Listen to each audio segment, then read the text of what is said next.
أعوذ بالله من الشيطان الرجيم. بسم الله الرحمن الرحيم. وما قدروا الله حق قدره إذ قالوا ما أنزل الله على بشر من شيء قل من أنزل الكتاب الذي جاء به موسى نورا وهدى للناس تجعلونه قراطيس تبدونها وتخفون كثيرا وعلمتم ما لم تعلموا أنتم ولا آباؤكم قل الله ثم ذرهم في خوضهم يلعبون. انہوں نے اللہ کی صحیح قدر نہیں جانی جب کہا کہ اللہ نے کسی انسان پر کوئی چیز نہیں اتاری. کہو پھر وہ کتاب کس نے اتاری جس کو موسیٰ لے کر آئے تھے اور جو روشنی اور ہدایت تھی لوگوں کے لیے، جس کو تم ورق بنا کر دکھاتے ہو اور بہت سی باتیں چھپاتے ہو، اور تم کو ان باتوں کی تعلیم دی گئی جو نہ تم جانتے تھے نہ تمہارے باپ دادا. کہو وہ کتاب اللہ ہی نے اتاری ہے اور پھر انہیں ان کی کج بحثیوں میں چھوڑ دو، کھیلتے رہیں. یہ سورہ انعام کی 91 نمبر کی آیت ہے. اس میں اللہ تعالیٰ آیت کی شروع میں یہ فرما رہے ہیں کہ وما قدر اللہ حق قدری، یعنی وہ منکرین اور مشرکین اللہ تعالیٰ کی جیسی قدر پہچاننی تھی ویسی قدر انہوں نے نہیں پہچانی. ایسی ہی آیتیں دیگر مقامات پہ بھی آئی ہیں، جیسا کہ سورہ حج میں اللہ تعالیٰ نے فرمایا کہ وما قدر اللہ حق قدری ان اللہ لقوی عزیز. فرمایا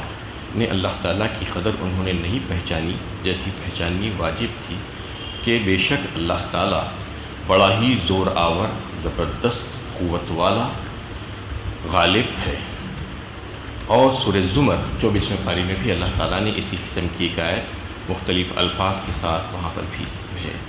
فرمایا ہے کہ وما قدر اللہ حق قدری والارض جميعا قبضته يوم القیامۃ والسماوات مطویات بیمینی سبحانہ وتعالی عما یشرکون. وہاں پر فرمایا گیا کہ انہوں نے اللہ تعالیٰ کی قدر جیسی پہچاننی تھی ویسی نہیں پہچانی، جبکہ اللہ تعالیٰ یعنی بروز قیامت ساری زمین ان کی مٹھی میں ہوگی. والارض جميعا قبضته يوم القیامہ والسماوات مطویات بیمینی، اور سارے آسمان ان کے داہنے ہاتھ پر لپیٹے ہوئے ہوں گے. سبحانہ وتعالی عما یشرکون، پاک ہے اللہ تعالیٰ ان تمام مشرکین سے، اور یہ بہت ہی بلند ہے جو اللہ تعالیٰ کے بارے میں باتیں کرتے ہیں. تو ان آیتوں میں اگر دیکھا جائے تو اللہ تعالیٰ کا غلبہ، اللہ تعالیٰ کی صفات، اللہ تعالیٰ کی قدرت کا اظہار ہے. جیسا کہ سورہ زمر کی آیت میں نے بھی آپ کے سامنے پڑھا، تو اس میں جو اللہ تعالیٰ کا ہاتھ اور مٹھی کہا گیا ہے وہ متشابہات میں سے ہے. اس کے بارے میں جو ہے زیادہ تحقیق کرنے کی ضرورت نہیں ہے، بلکہ اللہ تعالیٰ کے تعلق سے یہ سمجھنا جہاں پر ایسی متشابہہ آیتیں آتی ہیں کہ واقعی میں وہ اس کی کیفیت کیسی ہوگی وہ ہم نہیں جان سکتے. اللہ تعالیٰ اپنی شان کے مطابق ہوگا، اور اپنی شان کے مطابق اس کی مٹھی میں ساری زمین ہوگی اور اس کے داہنے ہاتھ پر سارے ساتوں آسمان لپیٹے ہوئے ہوں گے. تو اس میں اللہ تعالیٰ کی عظمت و جلالت کا بیان ہے. اگر کوئی اللہ تعالیٰ کی عظمت و جلالت اور اس کی قدرت کے بارے میں ہے اچھے طریقے سے جان لے گا تو پھر یقیناً وہ اللہ تعالیٰ کے ساتھ اس کی کسی اور مخلوق کو جو ہے اس کی خدائی میں شریک نہیں کر سکتا. یہی وجہ ہے کہ آج مشرکین اور منکرین اللہ تعالیٰ کی خدائی میں کسی اور کو بھی شریک کرتے ہیں. جیسا کہ پچھلی آیتوں میں اس بات کی طرف توجہ دلائی گئی تھی، مسلسل چل رہی تھی یہ بات کہ کفار اور مشرکین اللہ کو چھوڑ کر غیر اللہ کے پاس جاتے ہیں اپنی حاجت روائی اور مشکل کشائی کے لیے. یہ صرف اس وجہ سے کہ ان کو اللہ تعالیٰ کی جیسی قدر پہچاننی تھی وہ پہچانی نہیں ہوئی ہے انہوں نے. اصل میں اللہ تعالیٰ کی قدر پہچاننے کے لیے اللہ تعالیٰ کی معرفت چاہیے. اللہ تعالیٰ کی معرفت جس کو زیادہ ہوگی وہ اللہ تعالیٰ کی قدر پہچانے گا. سب سے زیادہ اللہ تعالیٰ کی معرفت نبی کریم صلی اللہ علیہ وسلم کو تھی. یہی وجہ تھی کہ آپ صلی اللہ علیہ وسلم اللہ تعالیٰ سے بے حد محبت کرتے تھے اور اللہ تعالیٰ کے ہر حکم کو پورا کرتے تھے. اللہ تعالیٰ کے فرمانبردار اور اطاعت گزار تھے آپ. جس کو جس قدر اللہ تعالیٰ کی معرفت حاصل ہوگی اس کائنات میں، وہ اس قدر اللہ تعالیٰ سے محبت کرے گا اور اللہ تعالیٰ کی جو ہے قدرت کو پہچانے گا اور اس کی قدر جانے گا. اور جس کو جس قدر کم ہوگی اللہ تعالیٰ کی معرفت کا مطلب یہ ہے کہ تعارف، پہچان، یعنی اللہ تعالیٰ کا تعارف اور پہچان جس کو جس قدر زیادہ ہوگا وہ اسی قدر اللہ تعالیٰ کی قدر جانے گا اور پھر وہ اسی حساب سے جو ہے اللہ تعالیٰ کی عبادت اور فرمانبرداری میں لگ جائے گا اور اپنے آپ کو لگا لے گا. یہی وجہ تھی کہ اللہ کے نبی صلی اللہ علیہ وسلم اللہ تعالیٰ کے محبوب اور فرمانبردار بندے تھے سب سے زیادہ کائنات میں. دنیا میں بھی آپ اس کی مثال دیکھ سکتے ہیں کہ آپ کسی انسان کی اگر جو ہے اس کے تعارف آپ کو ہو جاتا ہے، اس کو پہچانتی ہیں آپ کہ یہ فلاں شخص بڑا باکمال ہے، بڑی خوبیوں والا ہے، اس نے فلاں چیزیں بنائی ہے، یا اور کوئی اس کے کارناموں کے بارے میں اگر آپ کو علم ہوتا ہے تو آپ کیا کرتے ہیں؟ اس سے محبت کرتے ہیں، اس کے قریب جاتے ہیں، اس کی عزت کرتے ہیں، اس کی بات کو سنتے اور مانتے ہیں. بالکل یہی حال، اس سے کہیں زیادہ، بہت زیادہ اللہ تعالیٰ کی جب معرفت انسان کو حاصل ہو جاتی ہے تو وہ بندہ بھی اللہ تعالیٰ سے محبت کرتا ہے، اس کی قدر پہچانتا ہے. اس کو جب معلوم ہو جاتا ہے کہ اللہ تعالیٰ تو جو ہے ایسے ہیں اور وہ ہمارے خالق ہیں، ہمارے مالک ہیں، ہم کو انہوں نے زندگی عطا فرمائی ہے، یہ ساری باتیں جب اس کو معلوم ہونے لگتی ہے تو پھر وہ اس کی جو ہے اللہ تعالیٰ کی قدر میں اضافہ ہونے لگتا ہے. اور جب اللہ تعالیٰ کی جو ہے اس کے پاس قدر جو ہے پہچان لیتا ہے تو پھر اس کی عبادت اور اس کی فرمانبرداری میں اس کو کوئی تکلیف نہیں ہوتی. وہ بڑی محبت کے ساتھ اپنے رب اور اپنے مولا اور اپنے مالک سے جڑتا ہے اس کی قدر پہچان کر. تو اسی لیے اللہ تعالیٰ بار بار متوجہ کر رہے ہیں قرآن میں مختلف جگہوں پر کہ ان لوگوں نے، یعنی کفار اور مشرکین اور منکرین نے اللہ تعالیٰ کی قدر جیسی جاننی اور پہچاننی تھی نہیں پہچانی. اب اللہ تعالیٰ کی جو ہے معرفت کیسے حاصل ہوگی؟ جبکہ اللہ تعالیٰ کی اگر معرفت ہوگی تو اللہ تعالیٰ کی قدر پہچانے گا کوئی. تو اللہ تعالیٰ کی معرفت حاصل کرنے کے لیے اللہ تعالیٰ نے بے شمار مقامات پر قرآن میں جو ہے اللہ تعالیٰ کی قدرت کی نشانیوں پر غور و فکر کی دعوت دی ہے. اس میں جو ہے مختلف انداز میں اللہ تعالیٰ نے توجہ دلائی ہے. سنوریہم آیاتنا فی الآفاق وفی انفسہم حتی یتبین لہم انہ الحق فرمایا سورہ شورى 25ویں پارے میں. سورہ حامیم سجدہ 25ویں پارے کے شروع ہی میں جو ہے اس بات کا تذکرہ فرمایا کہ ان قریب ہم تمہیں دکھلائیں گے تمہاری ذات میں اور کائنات میں انہیں بہت سی قدرت کی نشانیاں تاکہ تمہارے اوپر جا کے ان کے اوپر جو ہے باحق بات واضح ہو جائے. اسی طریقے سے سورہ آل عمران 4 پارے میں اللہ تعالیٰ نے انہی لوگوں کا تذکرہ کیا جو اللہ تعالیٰ کی قدرت میں غور و فکر کرتے ہیں. ان فی خلق السماوات والارض واختلاف اللیل والنہار لآیات لأولی الالباب فرمایا. نے بے شک زمین و آسمان کی پیدا کرنے میں اور رات اور دن کے آنے اور جانے میں، اس کے ہیر پھیر میں اللہ تعالیٰ کی بہت سی نشانیاں ہیں. ان فی خلق السماوات والارض واختلاف اللیل والنہار لآیات لأولی الالباب. نشانیاں کن کے لیے ہیں؟ جو عقل رکھنے والے جو لوگ ہیں، جو سمجھدار ہیں، جو غور و فکر کرتے ہیں، ان کے لیے ہے. ان فی ذلک لآیات لأولی الالباب. کیا کرتے ہیں؟ الذین یذکرون اللہ قیاما وقعودا وعلی جنوبہم ویتفکرون فی خلق السماوات والارض. وہ ہمیشہ ہر حال میں اس پہ غور و فکر کرتے ہیں، اللہ تعالیٰ کو یاد کرتے ہیں، اس کا ذکر کرتے ہیں. انہیں لیٹے ہوئے بھی، بیٹھے ہوئے بھی، کھڑے ہوئے بھی، ہر حالت میں جو ہے یہ سمجھتے ہیں اور یہ جانتے ہیں کہ یہ کس نے پیدا کیا، اس پر غور و فکر کرتے ہیں. فی خلق السماوات والارض ربنا ما خلقت ھذا باطلا سبحانک فقنا عذاب النار. اور اللہ تعالیٰ سے یہ دعائیں کرتے جاتے ہیں کہ اے ہمارے پروردگار، آپ نے ان تمام چیزوں کو جو کائنات میں بڑی بڑی چیزیں ہم کو نظر آ رہی ہیں اس کو ابس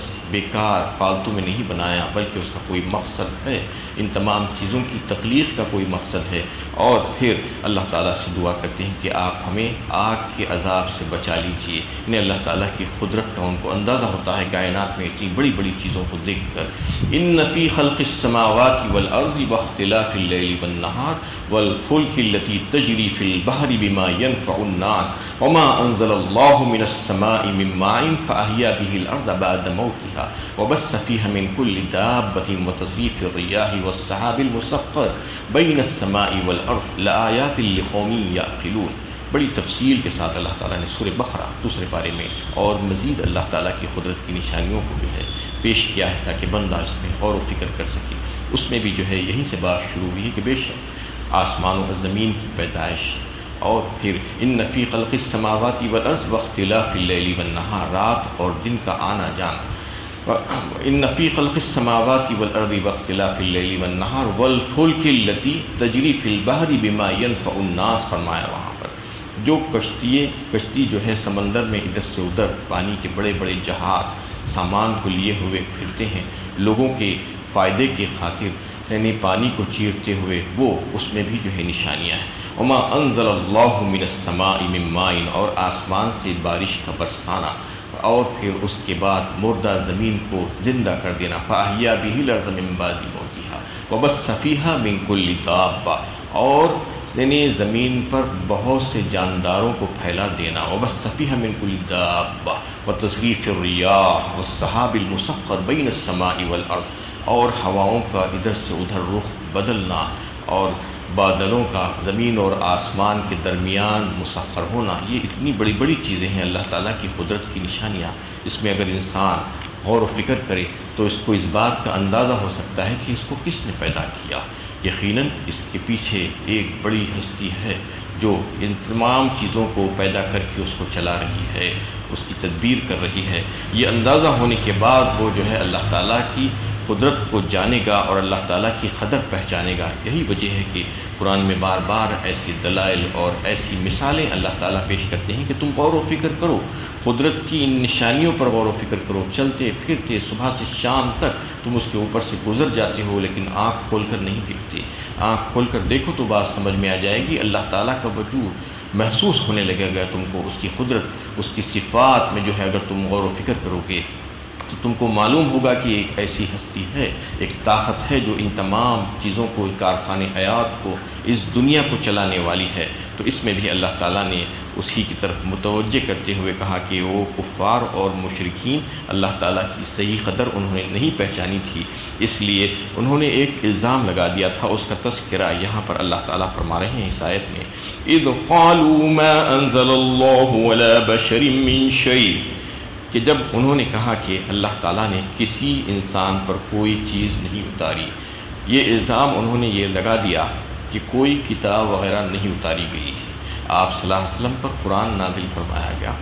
تو انہوں نے اس کا انکار کر دیا یہودیوں نے، جبکہ وہ اچھی طریقے سے جانتے تھے کہ یہ بات غلط کہہ رہے ہیں۔ ان سے یہ پوچھا گیا، قل من انزل الكتاب الذي جاء به موسى نورا وهدى للناس، کہہ دیجئے ان سے کہ وہ کتاب کس نے اتاری جس کو موسیٰ لے کر آئے تھے، جو کتاب ہدایت تھی اور سراسر نور تھی، اور جس کی وجہ سے تم قوم میں چودھری بن کر بیٹھے ہوئے تھے اور اس سے فائدے اٹھا رہے تھے۔ یہ یہودیوں کی طرف اشارہ ہے اس میں کہ جنہوں نے مشرکین مکہ کی اندھی تقلید اور ان کی اندھی حمایت میں یہ بات کہی تھی، اگرچہ کہ وہ سلسلہ رسالت کے قائل تھے، لیکن انہوں نے یہاں پر انکار کر دیا اس کا، اور کہہ دیا کہ نہ کتاب اتاری گئی ہے اور نہ کوئی نبی آئے ہیں، یہ سب غلط باتیں ہیں،